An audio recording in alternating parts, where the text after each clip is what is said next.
হাসরের ময়দানের মধ্যে উপস্থিত হয়ে ওই ব্যক্তি বলবো, দুনিয়ার মধ্যে আমি নামাজ পড়ছি, রোজা রাখছি, আল্লাহর হুকুম আহকাম মানছি, জান্নাত পাওয়ার আশার জন্য আমি করি নাই। ওগো আল্লাহ, আমি শুধু তোমার দিদার লাভের জন্য করছি। ও আল্লাহ, তুমি আমার দিদার, তোমার দিদার লাভটা শুধু আমার দিলের মধ্যে দিতে চাইছিলা, এটাই আমি তোমার দেখাটা আমি চাই। আমার আল্লাহ কই, আল্লাহ কই বলে চিৎকার করব। আল্লাহ বলবেন, ও ফেরেশতা, ওই যে আমার আশিক যে আছে, আমার মহব্বতের বান্দা, খুব মহব্বত করে, ওই ব্যক্তিকে আল্লাহ তাআলা স্বয়ং নিজের হাতে ধরে ধরে জান্নাতের মধ্যে পৌঁছায় দিবেন। জান্নাতের মধ্যে পৌঁছায় দিব। এখন জান্নাতের মধ্যে আরাম আয়েশ ভোগ করব। আল্লাহ কতটুকু বড়, আল্লাহ তাআলা কতটুকু মহব্বত তার দিলের ভিতরে ঢুকায় দিব। আল্লাহর মারিফত কি, আল্লাহ তাআলার মহব্বত কি, এই জিনিসগুলা যখন তার দিলের ভিতরে ঢুকে পড়ে, তখন সে পাগল পারা হয়ে যায়। এখন ওই ব্যক্তিরা খুঁজে আমার মাওলা কোথায়, আমার আল্লাহ কোথায়, এই বলে খুঁজতে থাকে। খুঁজে না ভাই, খুঁজতে থাকে। দুনিয়ার কিছু মানুষ এমন আছে, দুনিয়ার মধ্যে তারা একটা জিনিসই চাই, আমি শুধু আল্লাহকে চাই। তাদের কারণেই কিন্তু দুনিয়া টিকে রয়েছে। টিকে রয়েছে না? তাদের কারণে দুনিয়া টিকে রয়েছে। তেমন কইরা ওই সমস্ত মানুষ, আপনি আমি মুসলমান, মুসলমান হইয়া আমাদের একটাই উদ্দেশ্য, আল্লাহকে কিভাবে পাওয়া যায় সেটাই উদ্দেশ্য। আল্লাহর ইবাদত করতে হইব, এটার উদ্দেশ্য। আল্লাহ তাআলার মহব্বত কিভাবে দিলের ভিতরে ঢুকানো যায় সেই চিন্তা চেতনা দিলের ভিতরে। যখন এই চিন্তা চেতনা তার দিলের ভিতরে থাকে, দুনিয়ার অন্য কোনো কিছু ভালো লাগে না। এখন দেখে আল্লাহ তাআলাকে কিভাবে পাওয়া যায়, কিভাবে আল্লাহর সাথে সম্পর্ক জোড়া যায়, এই চিন্তা চেতনা রাখে। ওই সমস্ত মানুষেরা কিন্তু মসজিদে আজান হয়ে গেলে গা আর বাড়িতে বৈশা থাকতে পারে না। যারা আল্লাহর মহব্বত ওলা, এর আজান হয়ে গেলে গা মসজিদের মধ্যে এসে পড়ে। আজান যখন হয়ে যায় তখন সে চিন্তা করে, দুনিয়ার মধ্যে আমাকে কে ডাকছে? মসজিদের মিনার থেকে আমার রব আমাকে ডাকতেছে, রব আমাকে ডাকতেছে, রবের হুকুম আমাকে আদায় করার জন্য যাইতে হইব। তখনই কিন্তু তার দিলের ভিতরে মহাব্বত ঢুকছে গা ঠিক মতো। আর যদি নামাজের মহাব্বত দিলের ভিতরে না থাকতো, মালিকের মহাব্বত যদি না থাকে, তখন মসজিদে আসবো তো দূরের কথা, আজান হইলে অন্যদিকে চলে যায়, ঠিক না? অন্যদিকে চলে যায়। এই জন্য দুনিয়ার সমস্ত কাজ কাম যেটা আছে সমস্ত কিছু ফেলে এখন শুধু একটাই চিন্তা, কিভাবে আমার আল্লাহকে পাওয়া যায়। মসজিদে আজান হয়ে গেছে গা, দুনিয়ার কোনো কাজ করা যাবে না, আমার আল্লাহ আমাকে ডাক দিছে, মসজিদের মধ্যে যাইতে হবে গা। কিন্তু ভাই, এমন মুসলমান আছে যারা নামাজ এক ওয়াক্তও পড়ে না। এমনও মুসলমান আছে তার হায়াতের জিন্দেগির মধ্যে দেখা যাইব দুই এক ওয়াক্ত মাঝে মাঝে পড়ছে। এমন মুসলমান আছে বৎসরে এক ওয়াক্ত পড়ে, অথবা ঈদের নামাজটা আইসার পরে, তাও কি ঈদের নামাজটা পয়রা দেখা যায় খুতবা শোনার আগেই তো, তাই না? এরকম হয়ে যাইতেছে। কিন্তু আল্লাহ রাসূল বলেন, নামাজ এমন একটা জিনিস, নামাজ কাল কিয়ামতের ময়দানে আল্লাহ তাআলা প্রশ্ন করবেন। আল্লাহ তাআলা নামাজকে নিয়ে হিসাব চাইবেন। আল্লাহ রাসূল বলেন, ক্বালা রাসূলুল্লাহ সাল্লাল্লাহু আলাইহি ওয়াসাল্লাম, আউয়ালু মা ইউহাসাবু বিহিল আবদু ইয়াউমাল কিয়ামাতিস সালাহ। কিয়ামতের দিন সর্বপ্রথম বান্দার নামাজের হিসাব হইবে। সর্বপ্রথম বান্দা নামাজের হিসাব হইবে। কবরের মধ্যে যখন কোন বেঈমানকে রাখা হইব, ওই বেঈমানকে আল্লাহ তাআলা ডাক দিবেন। আল্লাহর ফেরেশতারা প্রথমে প্রশ্ন করবেন, তোমার রব কে? তখন বলবো আমার রব আমি জানি না, লা আদরি, কিছুই জানি না। তোমার দিন কি? দিন সম্পর্কে জিজ্ঞেস করলে বলবো যে দিন কি আমি জানি না। তোমার হাবিবে মুহাম্মদুর রাসূলুল্লাহ সাল্লাল্লাহু আলাইহি সাল্লামের চেহারা দেখায় বলবো তোমাদের কাছে যে নবীটা ছিল ওই নবীর নাম কি? সে নবীকে চিনতে পারো নাকি? কিছুই চিনে না। কারণ কি? দিনের আল্লাহর মহব্বত তার দিলের ভিতরে ছিল না দুনিয়ার মধ্যে। এখন আল্লাহ কিভাবে বুঝতে পারবো না? আল্লাহর নাম তো মুখে থেকে আসবো না। ইসলামের মহব্বত তার দিলের ভিতরে থাকছে না, এই কারণে তার দিল থেকে ইসলামও আসবো না। যখন দেখবো যে রসুলের চেহারা মুবারক দেখায়া দিব, কোন নবী আসছিল সেই নবীর সম্পর্ক বলতে পারবো না।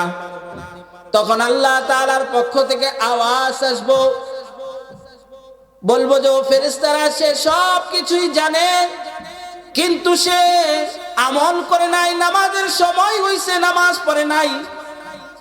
আমি রব যখন ডাকছি ওই সময় সে কিন্তু উঠে নাই। ও যখন ফজরের নামাজ হইছে, ফজরের সময় শীতের কারণে ঘুম পারছে, ল্যাব থেকে কম্বল থেকে উঠতে পারে নাই, উঠে নাই সে। তখন আল্লাহ রসুল বলেন ওই ব্যক্তিকে, ওই বেঈমানকে কবরের মধ্যে তার দেখবো তার ফজরের নামাজ আদায় হয়েছে নাকি।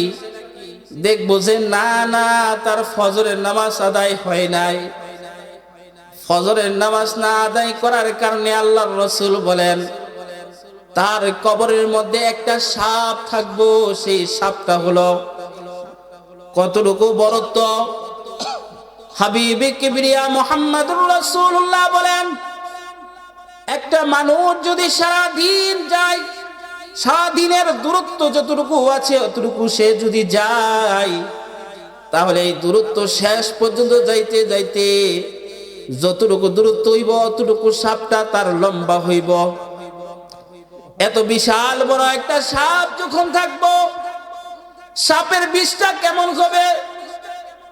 আল্লাহর নবী মুহাম্মদুর রাসূলুল্লাহ সাল্লাল্লাহু আলাইহি ওয়াসাল্লাম বলেন সাপের বিষটা এমন হবে, দুনিয়ার মধ্যে যদি ওই সাপটা একটাবার শ্বাস ফেলায় দিত, দুনিয়ার সমস্ত কিছু বিষাক্ত হইয়া পুইরা যাইতো গা। এখন ওই ব্যক্তি কবরের মধ্যে যখন থাকবো, বেনামাজি, ফজরের নামাজ আদায় করছে না, এই সাপটা তাকে যখন দংশন করব, সে 70 হাত মাটির নিচে চলে যাইব। 70 হাত মাটির নিচে চলে গেলে আবার তাকে তুলবো, আবার তাকে তুলবো, আবার দংশন করব, আবার তুলবো, আবার দংশন করব। এমন করে সবে সাদিক পর্যন্ত তাকে দংশন করতে থাকবো। তাকে সূর্য ওঠার আগ পর্যন্ত দংশন করতে থাকবো। আরেকবার দেখবো সে কি জোহরের নামাজ আদায় করছে নাকি। দেখবো যে না না, সে জোহরের নামাজ আদায় করে নাই। জোহরের নামাজ না আদায় করার কারণে জোহর থেকে নিয়ে একেবারে আসর পর্যন্ত সাপটা দংশন করব। আবার দেখবো আসরের নামাজ আদায় করছে নাকি। দেখবো যে না, আসরের সময় খেলাধুলার মধ্যে লিপ্ত ছিল, নামাজের সময় হইছে, মসজিদে আজান হইছে, সে আসরের নামাজও পড়তে আসে নাই। তখন আসর থেকে নিয়ে একেবারে মাগরিব পর্যন্ত সাপটা দংশন করব। আবার দেখবো মাগরিবের নামাজ আদায় করছে নাকি। না, মাগরিবের সময় সে চাষটরের মধ্যে বসে ছিল, বিভিন্ন কাজে কর্মের মধ্যে লিপ্ত ছিল।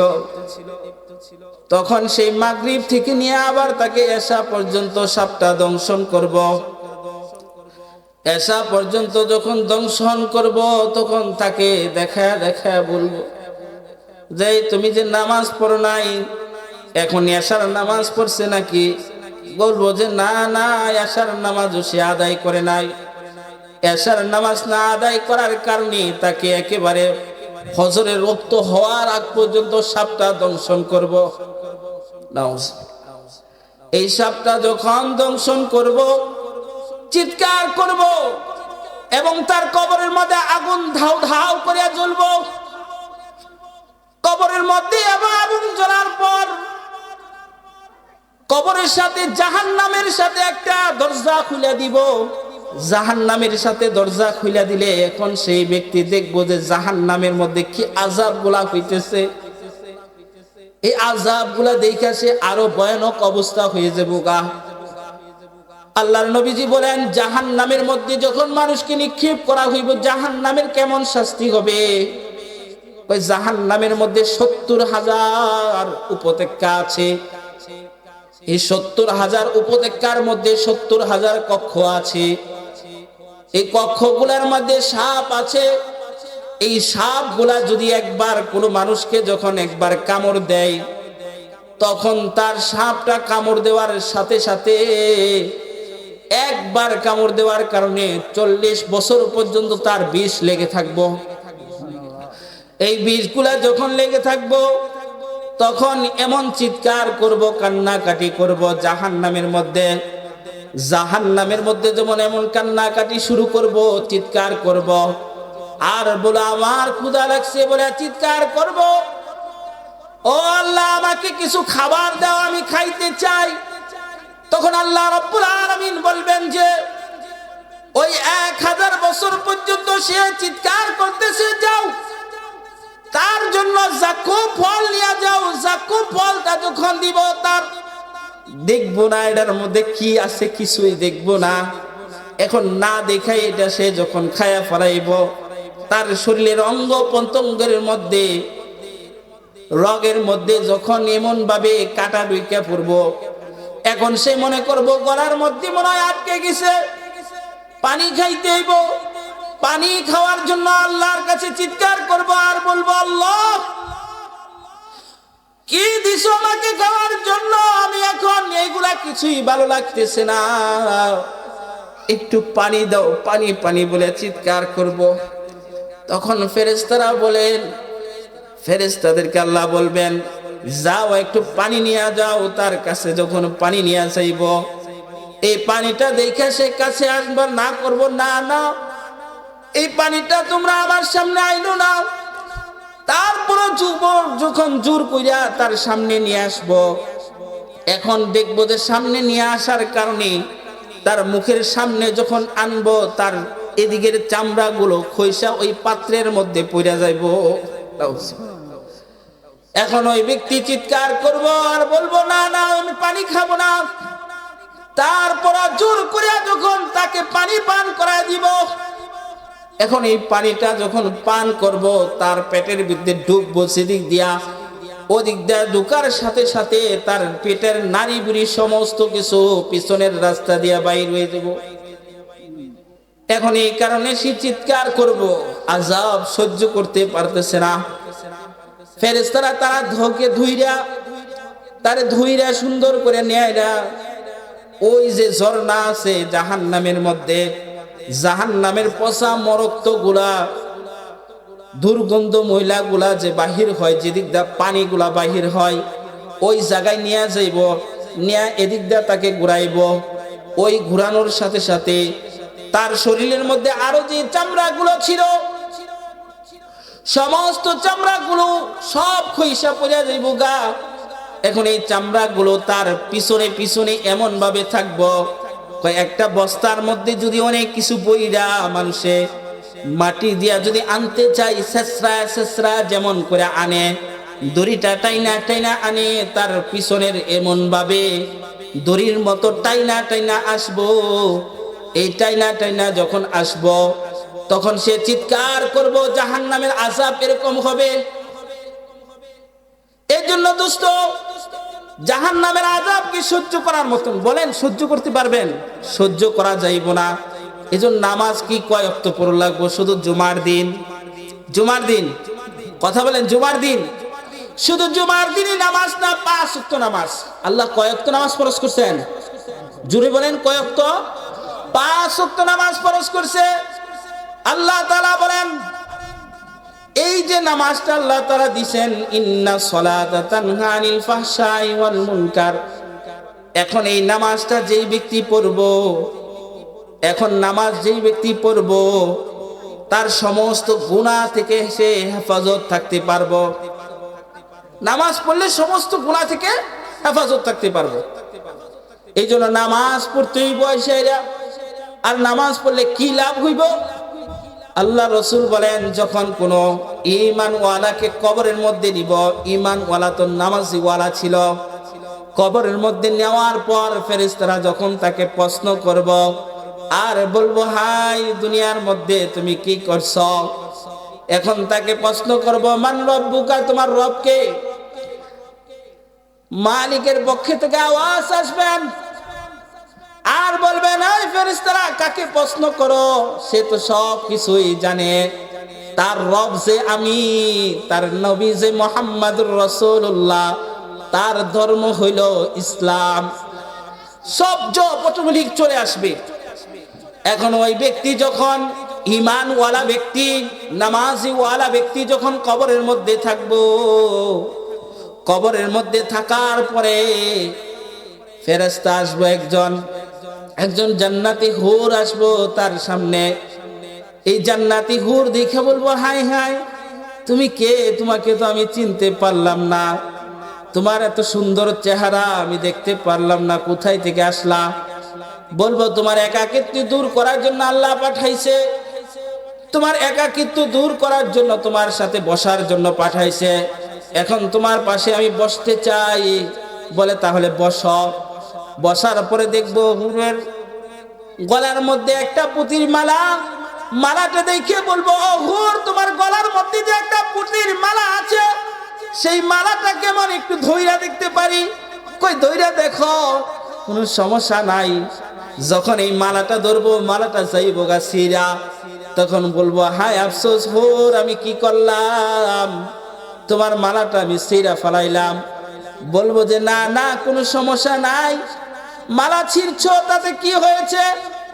আসো আমরা দুইজনে মিলা মালা গাঁথতে থাকি আর গল্প করতে থাকি। দুইজনে মিলা মালা গাঁথবো আর গল্প করতে থাকবো। এদিক দিয়া 1000 বছর চলে যাইব গা, এদিক দিয়া কিয়ামতের ইসরাফিল আলাইহিস সালাম ফুঁয়ে দিয়ে দিয়েছে, কিয়ামত শুরু হয়ে যাবো গা। এখন হুরকে বলবেন, হুর, ওই যে হাসরের ময়দানের মধ্যে যাইতে হইব, চলো জলদি করে যাই, হাসরের ময়দানে যাইতে হইব। তখন বলবো, ও আল্লাহর মহব্বতের বান্দা, তুমি দুনিয়ার মধ্যে আল্লাহকে মানছো, আল্লাহর হুকুম আহকাম মানার কারণে আল্লাহ তাআলা তোমার উপর খুশি হয়ে গেছেন গা। এই কারণে হুর, তুমি একটা কাজ করো, তাড়াতাড়ি চলো, আমাকে যাইতেই হইব। কয়, আপনার জন্য যেহেতু মহব্বতের বান্দা, আল্লাহ তো আপনার উপর নারাজ না, এই নারাজ না হওয়ার কারণে আল্লাহ তাআলা আপনার জন্য একটা জান্নাতি গাড়ি নিয়ে আসছেন। সুবহানাল্লাহ। এই গাড়িটা পাওয়ার পর গাড়ি দিয়া যখন হাসরের ময়দানের মধ্যে উপস্থিত হইব, হাসরের ময়দানের মধ্যে উপস্থিত হয়ে ওই ব্যক্তি বলবো, দুনিয়ার মধ্যে আমি নামাজ পড়ছি, রোজা রাখছি, আল্লাহর হুকুম আহকাম মানছি, জান্নাত পাওয়ার আশার জন্য আমি করি নাই। ওগো আল্লাহ, আমি শুধু তোমার দিদার লাভের জন্য করছি। ও আল্লাহ, তুমি আমার দিদার, তোমার দিদার লাভটা শুধু আমার দিলের মধ্যে দিতে চাইছিলা, এটাই আমি তোমার দেখাটা আমি চাই। আমার আল্লাহ কই, আল্লাহ কই বলে চিৎকার করব। আল্লাহ বলবেন, ও ফেরেশতা, ওই যে আমার আশিক যে আছে, আমার মহব্বতের বান্দা খুব মহব্বত করে, ওই ব্যক্তিকে আল্লাহ তাআলা স্বয়ং নিজের হাতে ধরে ধরে জান্নাতের মধ্যে পৌঁছায় দিবেন। জান্নাতের মধ্যে পৌঁছায় দিব। এখন জান্নাতের মধ্যে আরাম আয়েশ ভোগ করব। এটা হলো নামাজ এবং ঈমান হওয়ার কারণে তার জান্নাতের অবস্থা, আল্লাহর সাথে সম্পর্কটা ভালো হইব। আর যদি আরো নামাজ পড়ি তাহলে কি হইব? নামাজ পড়লে কি লাভ? নামাজ পড়লে আল্লাহ রাসূল বলেন, যখন কোনো ব্যক্তি ফজরের নামাজ আদায় করে, ফজরের নামাজ আদায় করার পর আরেকবার যখন সে জামাতের সহিত আইসা যোহরের নামাজ আদায় করব, তখন যোহরের নামাজ এবং ফজরের নামাজ এর মধ্যবর্তী সময়ের মধ্যে যে সমস্ত গুনাহগুলো হয়েছে, ওই সমস্ত গুনাহগুলো আল্লাহ তাআলা মাফ করে দিবেন। এখন দেখবো যে যোহরের নামাজ আদায় হয়ে গেছে গা, আরেকবার যখন সে আসরের নামাজ পড়বে, আইসা আসরের এর মাঝখানে যে সময়টা ছিল, এই সময়ের সমস্ত গুনাহগুলো আল্লাহ তাআলা মাফ করে দিবেন। এইগুলা কি করবেন? মাফ করে দিবেন। এখন দেখবো যে আসরে নামাজ আদায় হইছে, মাগরিব, এমন ভাবে প্রত্যেক নামাজের পর সে যখন 5 ওয়াক্ত নামাজ পড়বো, এর 5 ওয়াক্ত নামাজ পড়ার কারণে তার সমস্ত গুনাহগুলো আল্লাহ তাআলা মাফ করে দিবেন। এবং কাল কিয়ামতের ময়দানে ওই কবরের মধ্যে যাওয়ার পূর্বে আল্লাহ তাআলা তাকে একেবারে নিষ্পাপ হিসাবে কবরের মধ্যে উঠাইবেন। সুবহানাল্লাহ। এখন নিষ্পাপ ব্যক্তিকে কি আল্লাহ তাআলা আযাব দিব? ওই নিষ্পাপ ব্যক্তিকে কি আল্লাহ তাআলা আযাব দিব? আযাব দিত না। আল্লাহ বলবেন, ফেরেশতা, এই যে ব্যক্তি আসছে তার কবরের মধ্যে তো শান্তির কথা বললাম, কত শান্তি হইব, আর যদি নিষ্পাপ না হইয়া যাইতে পারি কেমন শাস্তি দেওয়া হইব? অনেক শাস্তি না? অনেক শাস্তি ভোগ করতে হইব। এই জন্য আল্লাহর মহাব্বতের বান্দারা, আল্লাহ রাসূল আরো বলছেন, যখন কোনো মানুষ নামাজ আদায় করার জন্য মসজিদ থেকে বাহির হইছে, এখন ওই মসজিদ থেকে বাহির হওয়ার কারণে আল্লাহ তাআলা তাকে মাফ করে দেন। সুবহানাল্লাহ। এখন এক ব্যক্তি আপনার বাড়ি থেকে যাওয়ার পথে যদি 5টা পুকুর থাকে, তাহলে এই 5টা পুকুর দিয়ে যদি গোসল করে যায়, তার শরীরে ময়লা থাকতে পারে? ময়লা থাকতে পারে? ময়লা থাকতে পারে না।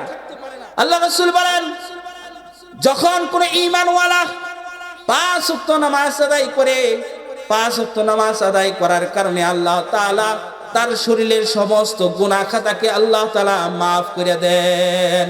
সুবহানাল্লাহ। আল্লাহ মাফ করে দেন। তাহলে নামাজ পড়লে লাভ না? আর একটা হাদিসের মধ্যে আল্লাহ রাসূল সাল্লাল্লাহু আলাইহি ওয়াসাল্লাম বলেন, যেই ব্যক্তি 5 ওয়াক্ত নামাজ আদায় করবে, আল্লাহ তাকে 5টা পুরস্কার দিব। কয়টা পুরস্কার দিব? কয়টা? জোরে বলেন। 5টা পুরস্কার দিব। 1 নাম্বার পুরস্কার হলো আল্লাহ তাআলা তার রিজিকের ব্যবস্থা করে দিবেন। সুবহানাল্লাহ। 2 নাম্বার পুরস্কার, কবর নামের যে প্রথম মঞ্জিল আছে, প্রথম ঘাটি আছে, ওই ঘাটির থেকে আল্লাহ তাআলা আযাব থেকে মুক্ত রাখবেন। সুবহানাল্লাহ। 3 নাম্বার পুরস্কার, কাল কিয়ামতের ময়দানে সে ডান হাতে আমলনামা পাইব। ডান হাতে আমলনামা পাওয়ার পর হাসরের ময়দানে ঘুরবো আর বলবো, ও আমার দোস্তরা, দেখো তো আল্লাহ তাআলা আমার ডান হাতে আমলনামা দিছে। এই ডান হাতে আমলনামাটা একটু দেখো না আল্লাহ কি লেখছে, এটা খুশি মনে বলবো। আর যদি নামাজ না আদায় করে, তাহলে বাম হাতে আমলনামা দিব, এদিক দিয়ে হাত ঢুকাইয়া পিঠ দিয়ে বাহির করে দিব। আল্লাহ রাসূল বলেন, হাত তো পিছনের দিক দিয়ে বাহির করে দিব, এখন দেখতে পারতো না। এখন না দেখার কারণে আল্লাহ তাআলা তার মাথাটা ঘুরাইয়া পিছন দিক দিয়ে ঘুরাই দিব, মুখটা ঘুরাই দিব, কেসা মারা ভাইয়া ঘুরাই দিব। এখন ঘুরাই দিলে সেই ব্যক্তিকে বলবো, হাসরের ময়দানে যখন ঘুরব, লোকজন বলবো, এই তোমার যে আল্লাহ তাআলা আমলনামা দিছে, সেই আমলনামাটা কি দিছে দেখি দেখি। কই না, আল্লাহ যে আমলনামা দিছে সেই আমলনামা দেখাইতে পারবো না, আমি দেখাইতে পারবো না। কেন? ওই আমলনামা তো ভালো আমলনামা না। এখন যদি নামাজ আদায় করে, তাহলে আল্লাহ তাআলা তার ডান হাতে আমলনামা দিছে। এখন মানুষের কাছে বলবো আর দেখবো যে দেখো দেখো আল্লাহ কি সুন্দর আমলনামা দিছে। লাভ না ভাই? লাভ। এখন দেখে দেব 4র্থ নাম্বার পুরস্কার কি দেব। 4র্থ নাম্বার পুরস্কার, যে পুল, সিরাতের পুল পার হওয়ার জন্য 30,000 বছরের রাস্তা। 30,000 বছরের রাস্তা, এই পুল যখন পার হইব, যেটা উঠতে গেলে 10,000 বছর, সুদা চলতে গেলে 10,000 বছর, নামতে গেলে 10,000 বছর, এমন হালত যখন হয়ে যাইব গা, এই পুলটা আবার কেমন চিকন হবে বলেন? চুল যেরকম চিকন আছে এর চাইতে আরো চিকন, হীরা যে ধার আছে এর চাইতে আরো ধারালো। এই পুল দিয়া যখন পার হয়ে যাইব, যখন নামাজি ওয়ালা হইব, এই নামাজি ওয়ালা যখন এই পুল দিয়া পার হয়ে যাইব, আল্লাহ রাসূল বলেন, ওই 30,000 বছরের রাস্তার দূরত্ব যে আছে, সেই 30,000 বছরের রাস্তার দূরত্বটা আল্লাহ তাআলা সাধারণ একটু চোখের মিটমিট করে যে একটু পলক মারে, এর থেকে আরো বেশি বিদ্যুৎ গতিতে সেই এই রাস্তাটা পার হয়ে যাইব। সুবহানাল্লাহ। আর 5ম নাম্বার পুরস্কার, পঞ্চম নাম্বার পুরস্কারের জন্য আল্লাহ তাআলা হাসরের ময়দানের মধ্যে বলবেন, ওই যে নামাজি ওয়ালা আছে, সে তো নামাজ আদায় করছে, তার চেহারাটা সুন্দর সুন্দর দেখা যাইতেছে, তার অজুর অঙ্গগুলো চকচক করতেছে। আল্লাহ বলবেন, ও বান্দা, দুনিয়ার মধ্যে তুমি আমার হুকুম ছিল নামাজ আদায় করছ, আয় আয় আয় আমার বান্দা, আমি তোকে নিয়ে জান্নাতের মধ্যে পৌঁছায় দেই। সুবহানাল্লাহ। তাহলে ভাই নামাজ পড়লে এমন লাভ পাওয়া যাবে। এখন নামাজের মতো কি করতে হইব? নামাজ আদায় করতে হইব। আমরা তো অনেকে আছে নামাজ পড়ে নামাজের মতো নামাজটা হয় না, নামাজের মতো নামাজটা আদায় হয় না। রুকুত যদি ইমাম সাহেব হুজুর একটু দেরি করে এলাম, ইমাম সাহেব এটা সুন্দর আইলসা দুনিয়ার কয় না ভাই, বলে খুব আইলসা মানুষ, এত রুকুর মধ্যে দেরি করে, সেজদার মধ্যে দেরি করে। হাই রে বেটা, রুকু সেজদার মধ্যে দেরি করতো না আল্লাহর কাছে, এটা কি মুরগি টুহুর দিব? টুকটুকায় যে খায় এরকম ভাবে। একটা ঘটনা বলি, যে দেখেন এক ব্যক্তি উঠানের মধ্যে ধান লাড়ছে, ধান লাড়ে না আমাদের এলাকার মধ্যে, এখন ধান লাড়ছে, ধান লাড়ার পর ওনার বিবি সাহেব বলতেছে, ধান তো লাড়া শেষ, তাহলে একটা কাজ করি, আমি গোসলটা কইরা আসি, আপনি ধানগুলা পাহারা দেন, মুরগি যেন না খাইতে পারে, মুরগি যেন না খাইতে পারে। এখন আচ্ছা যাও বিবি, তুমি গোসল করে আসো, পাহারা দিতেছি আমি। এখন পাহারা দিব, পাহারা দেওয়ার জন্য এখন বৈশা রয়েছে। হঠাৎ করে জোহরের আজান হয়ে গেছে গা। এখন আমি তো গোসলই করছি, ওযু গোসল সবই আছে, যেহেতু আছে এই উঠানের মধ্যে নামাজটা পড়া ফেলাই, পাহারা দেওয়া হয়ে যাব, নামাজও পড়া হয়ে যাব।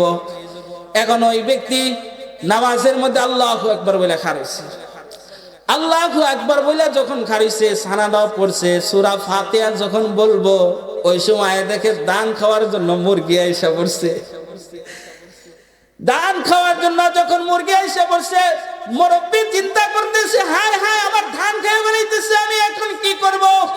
নামাজও ছাড়তে পারতেছি না, এখন মুরগিও খেদাইতে পারতেছি না।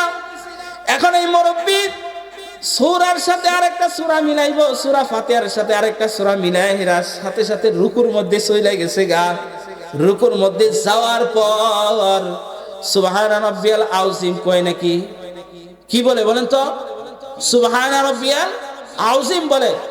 সুবহানা রাব্বিয়াল আযীম এই কথাটা যখন বললো, অনেক মুসল্লি আছে সুবহানা রাব্বিয়াল আযীম যখন বলে, অনেক সময় দেখা যায় সুবহান সুবহান সুবহান বলে, বলে না? আমাদের পাশে একটা মামা আছে, বুঝছেন, আমাদের বাড়ির পাশে মামা লাগে। এই মামা যখন নামাজ পড়ে তখন দেখি যে রুকু সেজদা এত স্পিডে করে। তখন একদিন জিজ্ঞাসা করলাম, আচ্ছা তুমি যেটা কইনি তো কই আমরা যেটা কই এটাই কই, কহ তাহলে কি কই মামা? কয় বাগনা বুঝাইতেছে, মামা আমি পড়ি রুকুত গেলে। রুকুত গেলে কি কই? রুকুত গেলে এমন ভাবে কই, তোমরা যেটা কই হেডেই কই, হেডেই কি এটাই কইনি। রুকুত গেলে কই সু সু সু, রুকুত গেলে কি কয়? সু সু সু। কই আমি সু সু কইছি যেটা, বুঝছেন, ওই যে সুবহানা রাব্বিয়াল আযীম কইবার সময় একটু শব্দ হইছে, এমন করছে এইটাই মনে কয়। আচ্ছা কোন এই ব্যক্তি যদি 30 বছর 50 বছর পর্যন্ত নামাজ পড়ে, এর নামাজ আদায় হইব?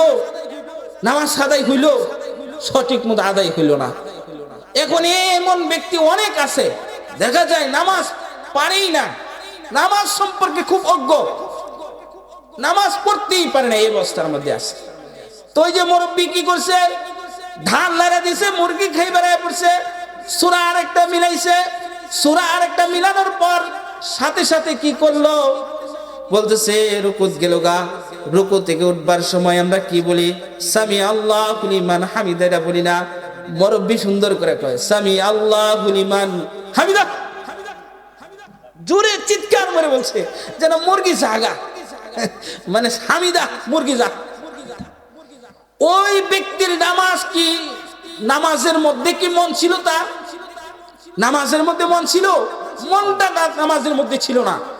আমাদের বর্তমান জমানার মধ্যে এমনও মুসলমান আছে যারা নামাজ আদায় করে, নামাজ আদায় করবার আশাহিরা যদি একটু মশা কামড় দেয়, দেখবেন যে মশা মারার যে একটা স্বরের শব্দ মাঝে মধ্যে, তাই না? আমার মসজিদের মধ্যে আসার সময় হঠাৎ করে গেছে কারেন্ট গেলে এক মুসল্লি, মানে ইয়াত ফুলবাড়িয়া থাকতে মুসল্লি হঠাৎ করে কারেন্ট যখন গেছে এক রাকাত দুই রাকাত নামাজের মাঝখানে যায় না, অনেক সময় কারেন্ট যায় না। কারণ তো আমরা মাঝে মাঝে কইয়া এই শীতের দিন দিকে আসছে আর কি, মাঝে মাঝে আই আর কি, যায় না, এটা এমন হয়েছে না? এখন হঠাৎ করে কারেন্ট যখন গেছে মুরব্বী দেখলো যে কারেন্ট চলে গেছে সাথে সাথে নামাজের মধ্যে যদি কয় কামাইব, যদি কয় কারেন্টটা চলে গেছে হঠাৎ করে, এখন কারেন্ট চলে গেছে, হ্যাঁ কয় নামাজ হয়েছে। নামাজের মধ্যে যদি কোনো ব্যক্তি অন্য কোনো কথা বলে নামাজের তাসবিহ তাহলিল ছাড়া কয়, তাই নামাজ থাকলো? এর মনটা কি ছিল? নামাজের মধ্যে ছিল। এর মন নামাজের মধ্যে ছিল না। নামাজের মধ্যে যদি মন না থাকে, আল্লাহর রঙে যদি তুমি রঙিন না হইতে পারো, তাহলে তোমার জন্য আল্লাহ জান্নাত রেখে রাখছে না। দুনিয়ার মধ্যে তুমি অনেক কিছু পাইছো, দুনিয়ার মধ্যে এত সুন্দর বডি দিছে, আল্লাহ তাআলা জিজ্ঞাসা করবেন, ও যুবক, তোমাকে এত সুন্দর একটা বডি দিছি, আমি যে বডি, এত সুন্দর চেহারাটা দিছি, এত সুন্দর হাতগুলা দিছি, এই হাত দ্বারা তুমি কি করছো? আল্লাহ তাআলা যদি জিজ্ঞাসা করে তখন কি জবাব দিব? আল্লাহ তাআলা প্রশ্ন করবে হাসরের ময়দানের মধ্যে, এই যুবক, তোকে যে আমি হাত দিছিলাম, এই হাত দ্বারা কি করছো? করলাম এই হাত দ্বারা কিছুই করছি না, গুনার কাছে করছি না, কিছুই করছি না। তখন বলবো যে দেখ সিসি ক্যামেরা ফিট করে রাখছেন তো আল্লাহ, আল্লাহ দেখতেছেন আমরা আসছি, যে আল্লাহ দেখতেছে, কবে যে আল্লাহ কিছুই করি নাই, কিন্তু এই হাত দ্বারা মোবাইলের মধ্যে এটা টাচ দিছে আর সুন্দর সুন্দর নায়িকাদের চেহারা দেখছে, দেখছে না ভাই? আবার রাত্রে 12টার সময় কি করছে? চ্যাটিং করছে, কার সাথে? আপন বান্ধবীর সাথে আর কি, ক্লাসমেট, কিছু করার নাই, তাই না? এমন করছে, এমন ভাবে যখন তার সম্পর্ক হয়ে গেছে এরকম যুবক আছে নাকি নাই? বর্তমানে টাচ মোবাইল সবার হাতে আছে, আমারও আছে, আমার মিছা কথা কইতে না, তা আমারও আছে। তো এক একজন এই টাচ মোবাইল চালানোর জন্য যদি আপনি ভালো পথে ব্যয় করেন, ভালো পথেই কিন্তু করতে পারেন, করতে পারতেন না? কিন্তু এই টাচ মোবাইলকে যদি ব্যবহার করে, এমন ব্যবহার করলো এই টাচ মোবাইল দ্বারা সে বিভিন্ন সময় গুনাহের কাজ করলো, লাভ হইল? গুনাহ হইল না? গুনাহ হয়ে গেল। রাতের পর রাত্র কাটায় দিতেছে, রাতের পর রাত্র, দিনের পর দিন কাটায় দিতেছে এই মোবাইলের মধ্যে, কিন্তু একটা বার সময় হয় না আল্লাহকে ডাকার জন্য, একটা বার সময় হয় না আল্লাহকে আল্লাহ বলে রাখার জন্য। কিন্তু দেখেন আগের জামানার যে সমস্ত মানুষগুলা ছিল, সাহাবায়ে কেরাম থেকে শুরু করে তাবিন, তাবিন, আইমায়ে মুজতাহিদিন, এদের জিন্দেগির কেমন হালত ছিল? তাদের জিন্দেগির হালত ছিল, যদি এক ওয়াক্ত নামাজ ছুটে যেত তাহলে কান্নাকাটি শুরু করে দিত। এক ওয়াক্ত নামাজ ছুটে গেলে কান্নাকাটি শুরু করে দিত। এক বুজুর্গ এক জায়গায় মাহফিলের মধ্যে গেছেন, মাহফিলের মধ্যে যাওয়ার পর হঠাৎই রাস্তার মধ্যে ওয়াক্ত হয়ে গেছে নামাজের ওয়াক্ত হয়ে গেছে কিন্তু জনমানবহীন, কোনো মানুষ নাই, নামাজের ওয়াক্ত বেশি সময় নাই, আর কিছু সময় আছে নামাজ পড়বো, কিন্তু জামাত পাইতেছি না, জামাতে নামাজ পড়বো আর লোক পায় না। বুজুর্গ কান্নাকাটি শুরু করছে পাহাড়ের মধ্যে বসে বসে, পাহাড়ের মধ্যে বসে বসে যখন কান্নাকাটি শুরু করছে, তখন ওই যে এলাকার হিন্দু ব্যক্তিরা ছিল তারা আইসা হাইরা হুজুরের কাছে বলতো, হুজুর আপনি কাঁদতেছেন কেন? কই বাবা রে, আমি আমার 40 বছরের মধ্যে এক ওয়াক্ত নামাজ জামাত ছাড়া পড়ে নাই আমি, আজকে আমার 40 বছর পর জামাত ছুইটা যাইব আমার সাথে জামাতের লোকও নাই যে জামাতের সহিত নামাজ আদায় করব, এর জন্য আমি কান্নাকাটি করতেছি। বুজুর্গদেরকে ডাক দিয়ে বলেন, ও বুজুর্গ আমাদেরকে কেন কান্নাকাটি করতেছেন? কান্নাকাটির কোনো প্রয়োজন নাই, আপনি এর জন্য কান্নাকাটি করতে হইব না।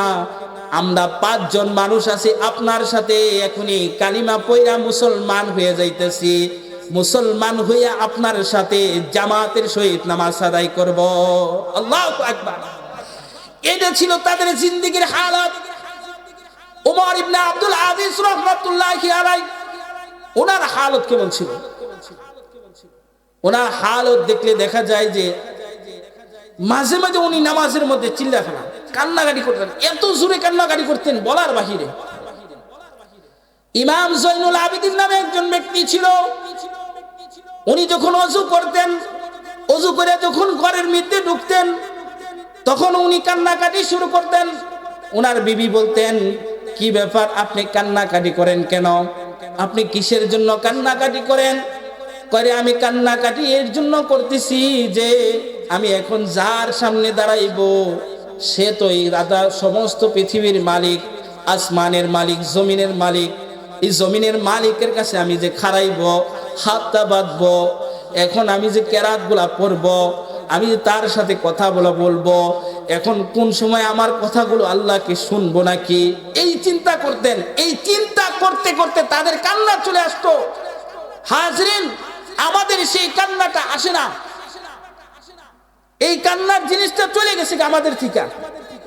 আমাদের ইমামে আবু হানিফা রাহমাতুল্লাহি আলাইহি, ইমামে আবু হানিফা রাহমাতুল্লাহি আলাইহি উনার হালত ছিল, উনি যখন ওযু করতেন, ওযু করার সময় যদি ওযু করে মানুষের তার পাশে অনেক সময় দেখে ফেলাইতেন ওযুর সাথে মানুষের গুনাহ ঝরে পড়ে যেতেছে। এটা দেখতেছেন এক ব্যক্তির ডাইকে বলে, তুমি আর চুরি করো না। হুজুর আপনি কিভাবে জানলেন আমি চুরি করছি? ওই যে তোমার ওযুর সাথে পানি যাইতেছে, যে শরীরের গুনাহগুলো ঝরে যাইতেছে। এরকম ভাবে ইমামে আবু হানিফা রাহমাতুল্লাহি আলাইহি উনি একদিন আসর নামাজ আদায় করছেন মসজিদের মধ্যে। মুয়াজ্জিন সাহেব নামাজ আদায় করাইছেন, নামাজ পড়াইছেন। মুয়াজ্জিন সাহেব সূরাতুল জিলজাল পড়াইছে। সূরা জিলজাল যখন পড়াইছে, নামাজ আদায় হইছে। নামাজের পর সকলেই চলে গেছে গা। ওনার খাদেম পিছনে বইসা রয়েছে, দেখতেছে হযরত মনে হয় তাসবিহ তাহলিল পড়তেছে, কিছুক্ষণ পরে যাইব, তাহলে একটু অপেক্ষা করে হযরতের সাথে পরে একবারে যাইবো। দেখে যে অনেক অপেক্ষা করতে হইব, তারপরে খাদেম চলে গেছে গা।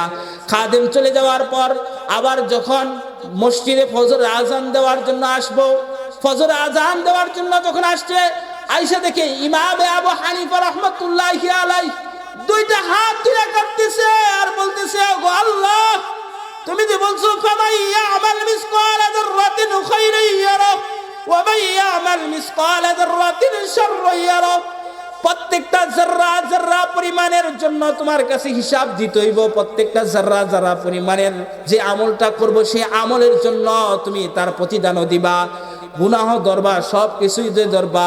আমি ওই কিয়ামতের ময়দানে, হাসরের ময়দানে তোমার কাছে কি জবাব দিব? এই বলে চিৎকার করতেছেন।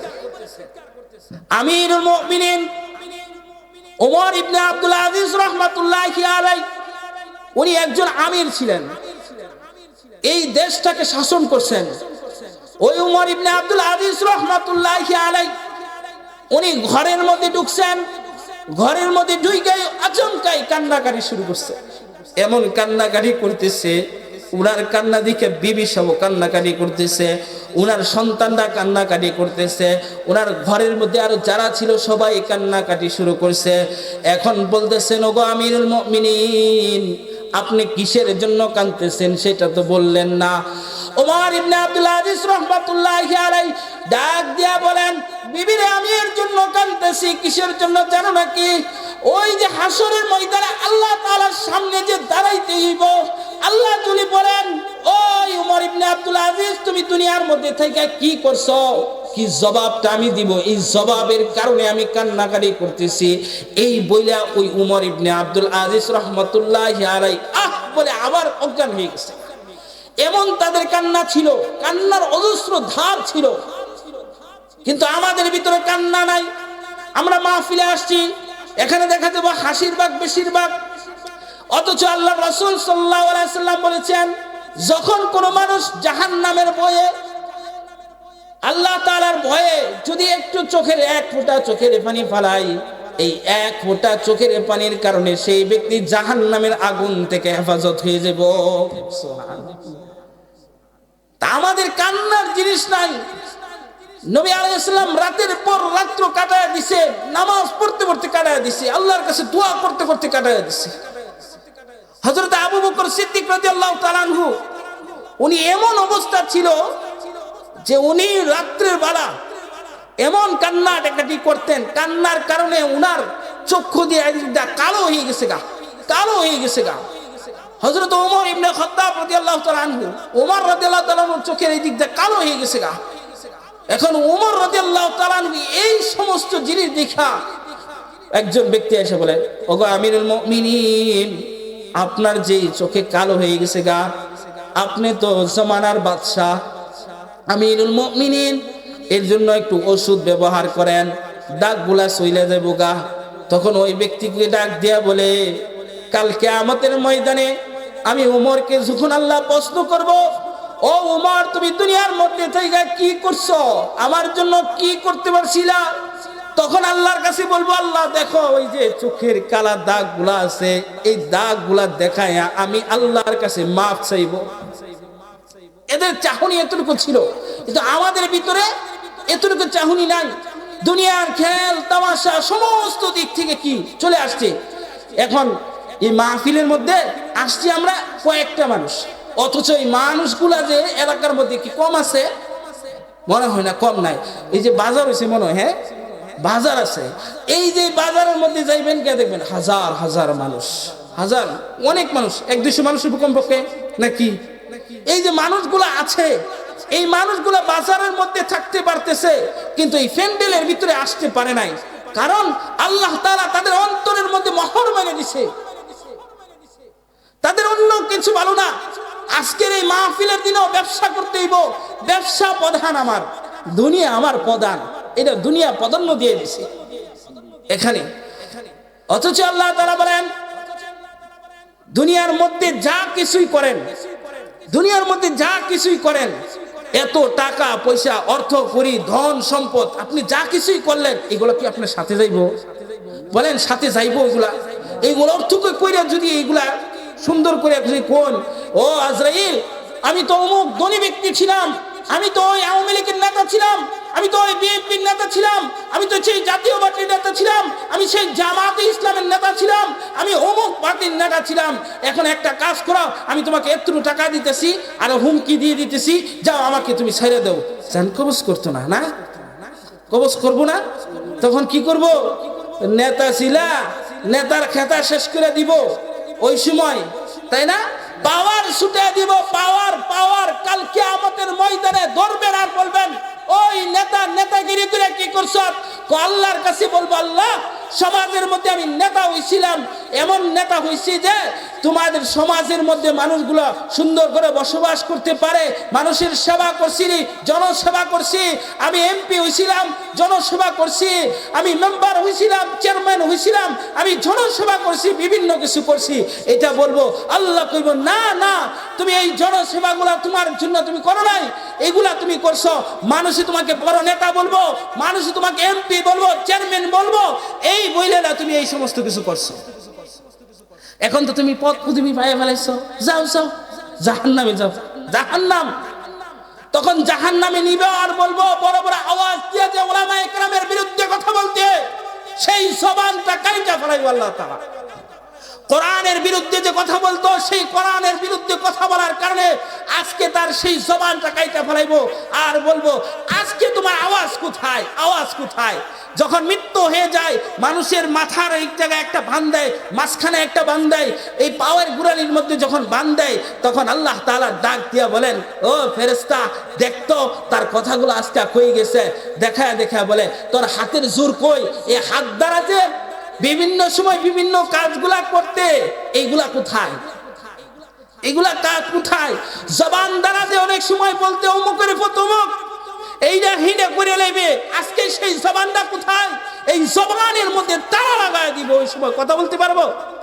এই জন্য মৃত্যুর পূর্বে ঈমানকে সংশোধন করা মুসলমান, ঈমান যদি সংশোধন না করতে পারো, সমাজ যদি ইসলামী না করতে পারো, দুনিয়ার মধ্যে যদি আল্লাহর দ্বীন কায়েম প্রতিষ্ঠা না করতে পারো, মনে রাখো এই দ্বীন যদি না প্রতিষ্ঠিত করতে পারো, লেনিনের আদর্শ, গণতন্ত্রের আদর্শ যদি নয় মরো, কিয়ামতের ময়দানে জিজ্ঞাসা করব, হাজারো হাজারো চুরির গুনাহ নিয়ে বাইর হইব, হাজারো হাজারো ডাকাতির গুনাহ নিয়ে বাইর হইব, এগুলো বাইর হয়ে যাব, সব প্রকাশ পেয়ে ফেলাইব, তাই না? এগুলো সব প্রকাশ পেয়ে ফেলাইব। ক্ষমতার কোনো কিছু কি কাম হইব? আচ্ছা বলেন, ক্ষমতাতে কিছু কাজ হইছে? পলায় তুজার লাগে গা, কি লাভ হইছে? এই ক্ষমতাগিরি কি লাভ হইছে? জুলুম করে কি লাভ হইছে? ওলামায়ে কেরামের বিরুদ্ধে কথা বলে কি লাভ হইছে? যে আলেমদেরকে বলছিল খেলা হবে, সেই খেলাওয়ালা কি হয়ে গেছে গা, বোরকা পরে বাড়িয়ে যেতেছে। আজকে কি থাকতে পারছে? থাকতে পারে নাই গা। যারা বলছিল ওলামায়ে কেরামের জিহ্বা কেটে ফেলবো, হাত ভেঙে ফেলবো, আজকে তারা কোথায়? তারা তো আজকে পালানোর জায়গাও পাইতেছে না। মনে রাখেন, ক্ষমতা কোনোদিন সারা জীবন থাকতো না, ক্ষমতা সারা জীবন থাকতো না। আজকে যে যত কিছুই করেন, এক আল্লাহর জন্য করেন। সমাজের মধ্যে নেতাগিরি করতেছেন, আল্লাহর জন্য করেন। ইসলাম ছাড়া কোনো রাজনীতি চলে না। ইসলাম থেকে বিরোধিতা কইরা যদি কোনো রাজনীতি করে, তাহলে মনে করবেন ওই ব্যক্তির রাজনীতি কিছুই হইল না, কাজে আসবো না, কোনো কাজে আসবো না। এই সেকুলার রাজনীতি ধরে এরা বলবো যে নে তোর পুতলা বানায় দেয়া দিল মুখের মধ্যে, নে তুই তুলে জায়গা, এই কি হইব? কামাইব? এই জন্য দোস্ত, যে যেটাই করো, আমার দল বেশি বড় না, আমি আওয়ামী লীগ করলাম না, বিএনপি করলাম না, জাতীয় পার্টি করলাম, কিছু করার দরকার নাই। আমি রবকে মানলাম, সেটাই আমার দেখতে হইব। আমি আমার রবের সাথে সম্পর্ক রাখতে হইব, সেটাই মানতে হইব। আমার রবকে যদি নিয়ে মানি, আমি রব বলবেন তুমি যেটাই করো, কিন্তু নামাজের সময় হয়েছে, নামাজ আদায় করছো, আইসা বলবেন যে হাই দেখো আমার বান্দা দুনিয়ার মধ্যে গুনাহ কইরা ফেলাইছে, এখন গিয়া হাত তুলছে আর মাফ চাইতেছে, আল্লাহ গো আমারে মাফ করে দাও। ওই ব্যক্তিকে আল্লাহ তাআলা ডাক দিয়া বলেন, ও ফেরেশতারা দেখো, সে একটা বার শুধু হাত তুলে আল্লাহ বলে ডাক দিছে, তার নাকের ডগার মধ্যে পানি আসার পূর্বে আল্লাহ তাআলা বলবেন, ফেরেশতারা যাও যাও, তাকে আমি রব মাফ করে দিলাম। এই জন্য দোস্ত, আমাদের ঈমানকে তরতাজা করা দরকার, আমাদের ঈমানকে সংশোধন করা দরকার। কমপক্ষে 5 ওয়াক্ত নামাজটা পড়বো তো ইনশাআল্লাহ। 5 ওয়াক্ত নামাজ মসজিদে জামায়াতের সহিত আদায় করতেই হইব। এই যে মসজিদের মধ্যে টাইস করছে, মসজিদ চাইছে যে টাইস করে দেন, টাইস করবার লাগে চাইছেন, টাইস চাইছে, কি চাই মসজিদে? আমার খাওয়ান এনে দেয়, এটা চাইছে, ফ্যান চাইছে, এসি চাই, এগুলো চাই, কিছুই চাই না। মসজিদ চাই, মুসল্লি চাই। মসজিদ কি চাই? মুসল্লি। আজান হয়ে যায়, বাড়িতে যাবো, এটা একটা কাম হইতো না, কই আসতে হইব? মসজিদে আইসা পড়তে হইব, তাই না? মসজিদ কি দলাদলির জায়গা না কি দেয়া? এর কি নাম লেখা আছে? যারা আওয়ামী লীগ করে হেরাই আইব, যারা বিএনপি করে হেরাই আইব, আর কি হয়তো তুমি নাম লেখা আছে? না, মসজিদে আমরা সবাই এক। ইসলামের সময় আমরা এক, কোরআনের সময় আমরা এক, হাদিসের সময় আমরা এক, নবীর অপমানের সময় আমরা এক, আমাদের আল্লাহ এক, রসুল এক, আমাদের কাবা এক, আমার সমস্ত সব কিছুই এক। ওই সময় সবাই মুসলমান, আমরা এক, ঠিক না বেঠে? তখন আমাদের সমস্ত মানুষ আমরা এক হয়ে যাবো গা, আল্লাহর জন্য করে বলবো। আল্লাহ তাআলা আমাদের সকলকে যেই সমস্ত কথাগুলো বললাম মানার, বুঝার এবং আল্লাহ আমাদের সকলকে আমল করার তৌফিক দান করুন।